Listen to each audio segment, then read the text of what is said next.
Un edrychiad sydd byth yn mynd allan o ffasiwn yn y byd colir ydy'r llygyd tywyll. Hyn maen nhw'n alw'n smoky eyes. Mae o mor hawdd gwneud a lwcus i chi dwi am ddangos sut. Y gyfrinach i greu llygyd tywyll yw defnyddio 3 lliw gwahanol. Y cam cyntaf ydy defnyddio y lliw galia dros caead y llygad ac o dan yr eiliau.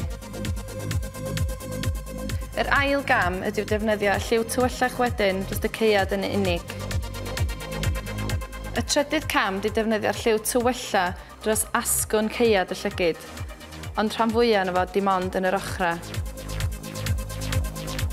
Yna gyda brwsh glân, cymysgu y lliw golia a'r twllaf efo'i gilydd fel dos am lein. Hefyd, defnyddio'r lliw tywylla o dan y llygad. Yn ola, roed eyeliner ar dop y llygad a digonad o mascara.